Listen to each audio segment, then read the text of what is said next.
À celui qui ne veut pas admettre qu'il y a un savoir dépassant l'expérience sensible, ce livre n'a rien à dire. Il ne s'adresse qu'à ceux qui admettent que l'on ne doit pas interdire à l'homme de pénétrer dans le domaine du suprasensible.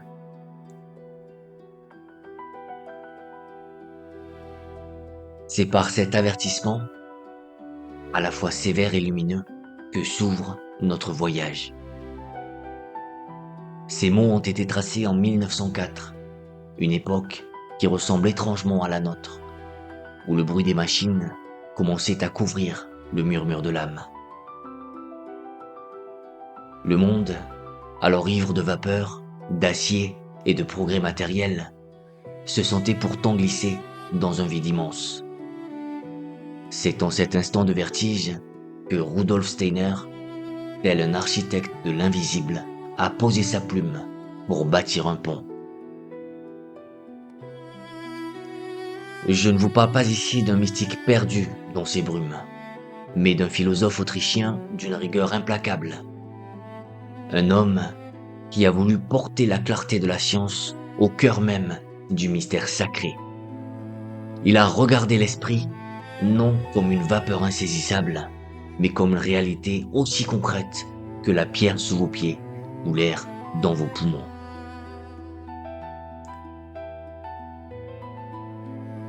Ce que nous allons explorer ensemble n'est donc pas une doctrine qui demande votre soumission aveugle. C'est une révélation sur votre propre nature. Steiner nous murmure une vérité oubliée. Tout comme le monde physique est baigné de lumière et de couleurs, un monde spirituel vibrant nous entoure et nous traverse à chaque instant. Si nous ne le voyons pas, ce n'est pas parce qu'il est absent, mais parce que nos yeux intérieurs sont encore clos. Nous sommes semblables à des voyageurs endormis, portant en nous des organes de perception spirituelle qui n'attendent que votre éveil pour s'ouvrir.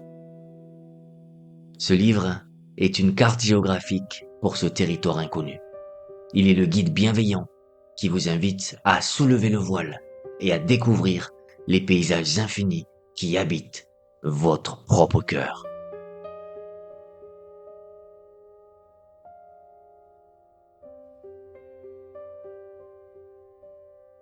Approchez-vous maintenant de votre propre mystère. Ne regardez plus seulement votre reflet dans le miroir, mais contemplez ce que vous êtes véritablement. Car je vous le dis, vous n'êtes pas une note unique, mais un accord vibrant, résonnant simultanément dans trois mondes distincts. Imaginez, si vous le voulez bien, l'image simple d'un fruit.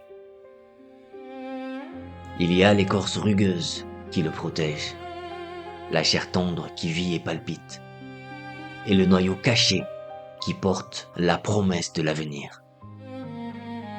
Vous êtes fait de cette même trinité sacrée. D'abord, il y a votre corps. C'est le temple visible, votre ancre dans la matière.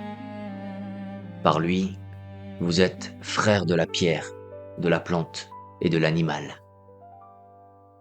Il obéit aux lois anciennes de la chimie et de la gravité. Si vous chutez, la terre vous appelle. Si vous avez faim, la matière vous nourrit. C'est l'écorce qui touche le monde, l'instrument magnifique par lequel vos sens s'ouvrent à l'univers physique. Mais à l'intérieur de cette écorce, un océan s'agite. C'est votre âme. Ici, le monde extérieur devient intérieur. La lumière du soleil ne se contente plus de frapper votre rétine. Elle devient une joie. Le cri de l'oiseau devient une mélodie qui apaise. L'âme est le théâtre bruissant de vos sympathies et de vos antipathies, le lieu où résident vos désirs, vos peurs et vos amours. C'est votre monde à vous, intime, subjectif, là où vous goûtez le sel de la vie.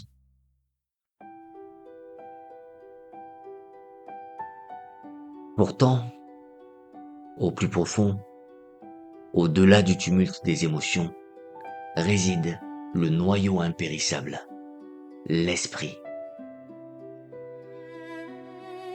L'esprit est le gardien de la vérité. Si l'âme dit « ceci me plaît », l'esprit dit « ceci est vrai ». Il est cette part de vous qui s'élève au-dessus de vos préférences pour toucher l'éternel. Il est le calme au centre de la tempête. Écoutez comment Rudolf Steiner éclaire cette distinction subtile avec une clarté stellaire. L'homme regarde en haut vers le ciel étoilé. Le ravissement qu'il éprouve appartient à son âme. Les lois éternelles des astres qu'il comprend par la pensée appartiennent à son esprit. Voyez-vous la nuance? Le plaisir est vôtre, mais la vérité appartient à tous. L'esprit est cette fenêtre ouverte sur le divin, par laquelle la sagesse du monde entre en vous, sans être déformée par vos passions. Et au centre de ces trois cercles, qui se tient debout? C'est vous. C'est ce point de lumière ineffable que nous appelons le je. Ce mot, je, est le seul nom que vous ne pouvez donner qu'à vous-même. Personne d'autre ne peut le prononcer pour vous désigner. C'est l'étincelle divine, le capitaine du navire. C'est ce je souverain qui a le pouvoir d'unifier les trois mondes. Il demande au corps d'agir. Il écoute les émotions de l'âme et il cherche la lumière de l'esprit. Vous êtes, cher auditeur, le citoyen des trois mondes, marchant sur la terre, ressentant par le cœur et pensant par les étoiles.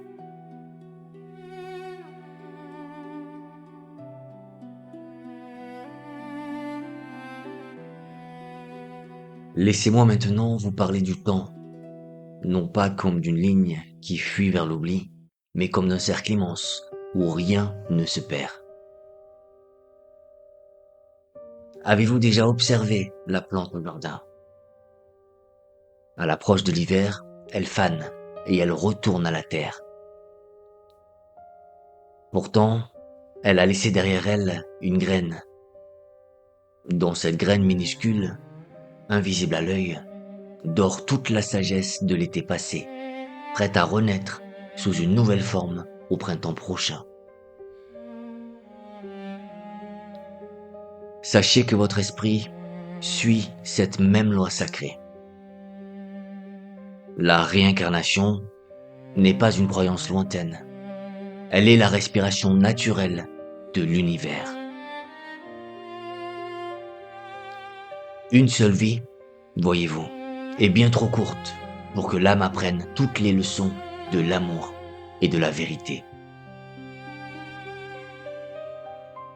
Comme l'élève revient à l'école le matin pour poursuivre la leçon interrompue la veille, votre esprit revient sur cette terre. Il ne revient pas par hasard, mais par nécessité. Ce que vous avez appris, souffert et conquis dans une vie précédente, ne disparaît pas. Cela se transforme en capacité, en talent, en tempérament. Le fruit d'hier devient la graine d'aujourd'hui. Considérez un instant le mystère de votre sommeil. Chaque soir, fatigué par le labeur, vous sombrez dans l'oubli. C'est la petite mort réparatrice. Et chaque matin, vous vous réveillez rafraîchi, prêt à agir de nouveau. La mort, mes amis, n'est que le grand frère du sommeil. C'est un sommeil plus profond, plus vaste. Durant cette grande pause, l'esprit ne se contente pas de reposer ses membres. Il travaille, il digère tout ce qu'il a vécu. Il transforme les expériences vécues en facultés pour l'avenir. La douleur surmontée devient force de caractère. L'amour donné devient sagesse du cœur. C'est ici que nous rencontrons la grande loi du destin, que l'Orient nomme karma. N'ayez pas peur de ce mot. Ne le voyez pas comme un juge sévère qui punit, ni comme une fatalité qui écrase. Le karma est une loi d'équilibre, aussi neutre et fidèle que la loi qui fait tomber la pomme vers le sol. C'est un pédagogue bienveillant. Vos actions d'hier ont sculpté l'être que vous êtes aujourd'hui. Vos joies et vos épreuves actuelles sont les échos de vos gestes passés. Mais écoutez bien ceci, car c'est là que réside votre liberté. Si votre passé a fait votre présent, alors vos actions d'aujourd'hui sont, en cet instant même, en train de bâtir votre avenir. Vous n'êtes pas une feuille emportée par le vent du hasard. Vous êtes l'architecte de votre propre éternité. Chaque pensée bienveillante, chaque acte de courage est une pierre que vous posez pour votre prochaine demeure. Comprendre cela, c'est cesser d'être une victime pour devenir le créateur conscient de sa propre destinée. Vous êtes en marche, d'une vie à l'autre, vers une perfection qui vous attend patiemment.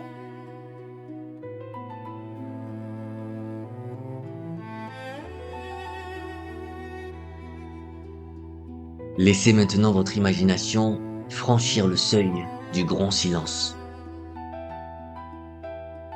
Lorsque le dernier souffle s'envole et que le corps, ce fidèle serviteur, est rendu à la terre, l'esprit ne s'éteint pas. Il se retrouve nu, glorieusement nu, mais il n'est pas encore tout à fait libre. Nous entrons ici dans ce que les anciens nommaient le Kamaloka, le lieu du désir. N'ayez crainte de ce nom. Et chassez de votre esprit les images terrifiantes des enfers ou des purgatoires punitifs. Ce qui se joue ici n'est pas un jugement divin, mais une grande loi de physique spirituelle. Imaginez un homme qui aurait vécu toute sa vie pour le plaisir de la table, pour l'ivresse du pouvoir ou la vanité des honneurs. Son corps physique était l'outil qui lui permettait d'assouvir ses soifs. Mais voilà que l'outil a disparu. Le corps n'est plus. Pourtant, l'habitude du désir, elle, est restée gravée dans l'âme. L'âme a encore faim, mais elle n'a plus de bouche pour manger. Elle a encore soif de domination, mais plus de mains pour saisir le sceptre. C'est là que s'allume le feu. Ce n'est pas un feu allumé par des démons, mais par votre propre cœur. C'est la brûlure du manque. C'est l'ardeur d'une soif qui ne trouve plus d'eau dans le monde matériel. Rudolf Steiner nous offre cette clé lumineuse pour comprendre notre tourment.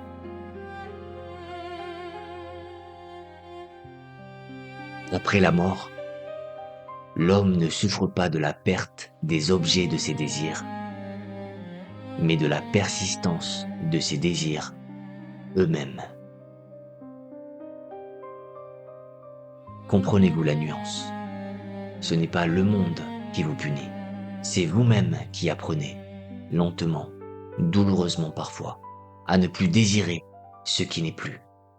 C'est un sevrage. Voyez ce feu comme une flamme bienveillante qui consume tout ce qui est inutile. Le désir, ne trouvant plus rien à dévorer, finit par se dévorer lui-même. Il s'épuise, il s'amenuise, et finalement, il s'éteint. C'est une étape de purification, une grande lessive de l'âme. C'est le moment où le voyageur pose ses valises trop lourdes pour pouvoir gravir la montagne. Tout ce qui vous liait trop fort à la matière, l'égoïsme, l'envie, la colère, tout cela brûle et tombe en cendres. Et lorsque la dernière flamme s'apaise, que reste-t-il? Il reste vous, mais un vous plus léger, transparent, débarrassé de la gravité terrestre.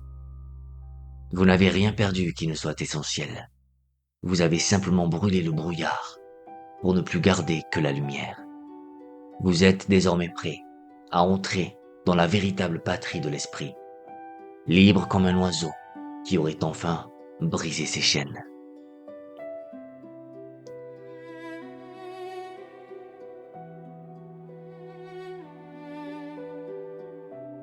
Maintenant que vous êtes léger comme une plume, délesté des cendres du désir, vous vous élevez. Vous quittez les régions de la purification pour entrer dans votre véritable patrie. Les anciens nommaient ce lieu le Devachan, le pays des esprits. Moi je l'appelle la maison de votre éternité. Ici, respirez. L'air n'est plus fait d'oxygène, mais de sagesse vivante. Dans ce royaume, tout ce que vous pensiez connaître est inversé, comme dans un miroir sacré.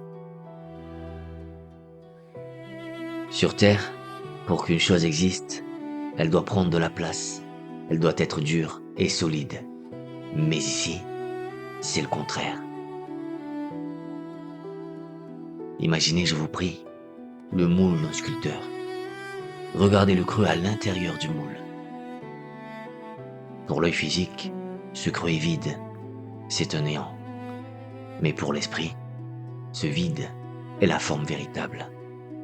C'est là que réside l'intention, la beauté future, la promesse de la statue à venir.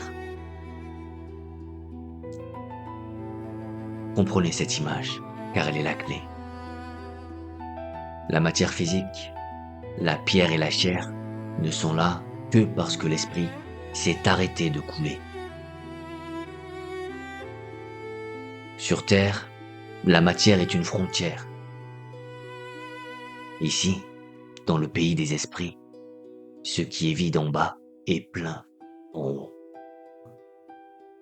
Vous naviguez dans un océan d'archétypes où chaque pensée devient une lumière et chaque intention une couleur.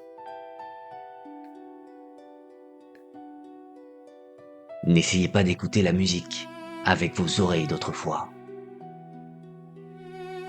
Ici, la musique ne vient pas à vous. Vous êtes la musique. Vous ne l'entendez pas, vous la vivez.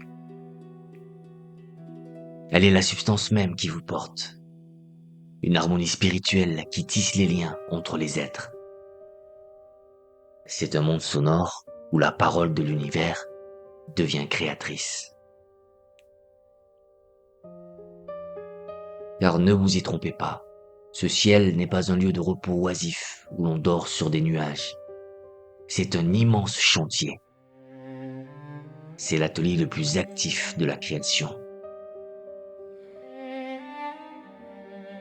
Ici, Libéré de la fatigue du corps, vous devenez un collaborateur des puissances divines. Vous ne faites pas que contempler, travailler. Avec une joie indicible, vous commencez à tisser la trame de votre avenir. Vous préparez, avec la précision d'un architecte céleste, le plan de votre prochaine vie.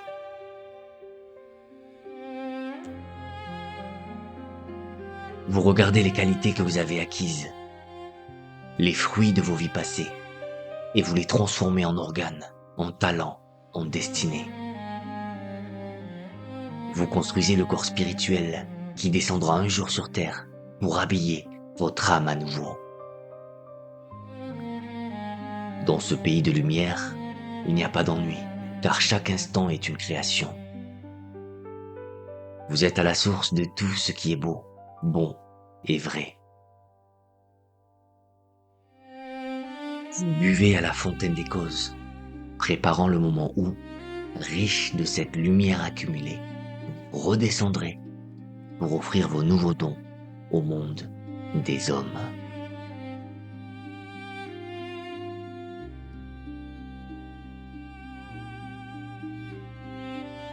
Mais vous me demanderez peut-être, avec une lueur d'espoir dans la voix, dois-je attendre le crépuscule de la mort pour contempler ces merveilles? N'y a-t-il pas une porte qui s'ouvre ici, maintenant, pendant que mes pieds foulent encore la terre chaude? Je vous le dis, la porte est tout près de vous. Elle n'est pas fermée à clé, mais elle ne s'ouvre pas par la force de votre intelligence, ni par l'accumulation de savoirs arides.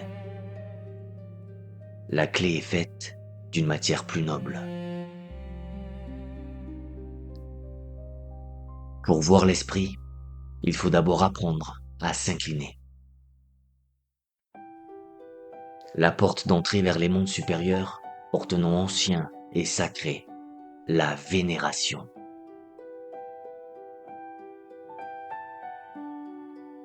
C'est l'art de faire taire le bruit en soi.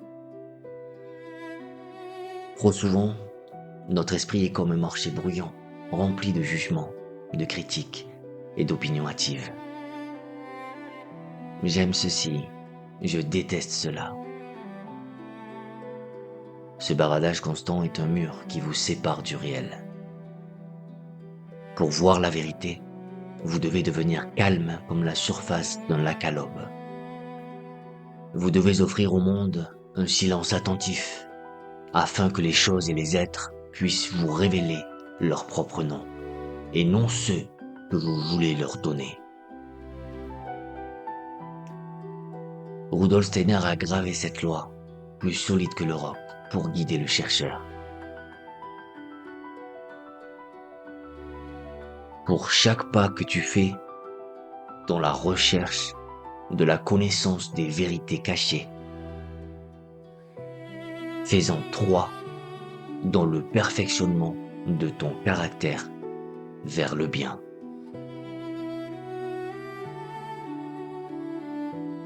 Gravez ceci dans votre cœur.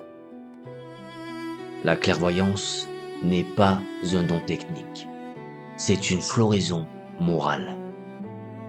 La lumière ne pénètre que là où l'égoïsme recule. Lorsque vous apprenez à regarder une fleur, un enfant ou une étoile sans rien projeter de vous-même, mais avec un respect infini pour ce qu'ils sont, une transformation s'opère. Votre pensée change de nature.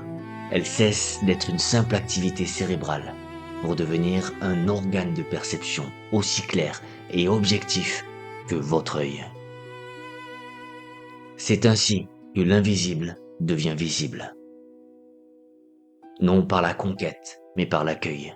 En purifiant votre cœur, vous polissez le miroir dans lequel l'esprit viendra doucement se refléter.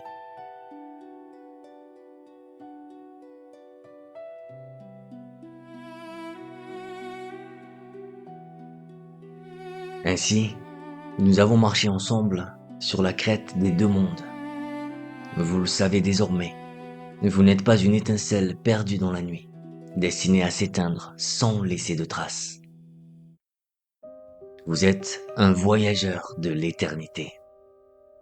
Vous êtes cet être qui descend dans la matière pour apprendre, qui traverse le feu pour se purifier, et qui remonte vers les étoiles pour bâtir, avant de revenir parfaire l'œuvre inachevée.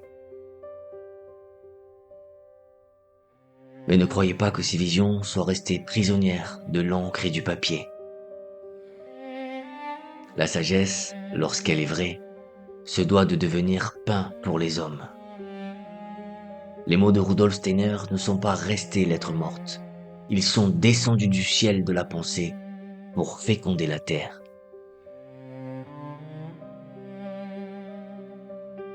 Regardez autour de vous. Cette impulsion a donné naissance à des écoles où l'on respecte l'âme de l'enfant autant que son intelligence. À une agriculture qui soigne la terre comme un être vivant sacré. Et à une médecine qui écoute l'esprit pour guérir le corps. Ce que nous avons exploré n'est pas une théorie brumeuse, c'est une force de vie qui transforme le monde, une graine qui est devenue forêt. Je vous invite, avec douceur mais insistance, à ne pas vous arrêter au seuil de ce résumé. Ouvrir les pages du livre Théosophie, ce n'est pas seulement lire, c'est pratiquer une gymnastique sacrée. C'est accepter de muscler votre pensée pour qu'elle devienne capable de toucher l'invisible. C'est le premier pas de votre propre éveil. Merci. Merci d'avoir prêté l'oreille de votre cœur à cet horizon vaste et mystérieux. En retournant maintenant au tumulte de votre quotidien, je fais le vœu pour que vous portiez un regard neuf sur votre existence. Ne voyez plus seulement les écorces, mais devinez les noyaux. Ne voyez plus seulement des corps qui passent, mais des esprits qui cheminent. Et souvenez-vous, à chaque instant de joie ou de peine, que vous êtes, ici et maintenant, en train de sculpter votre éternité.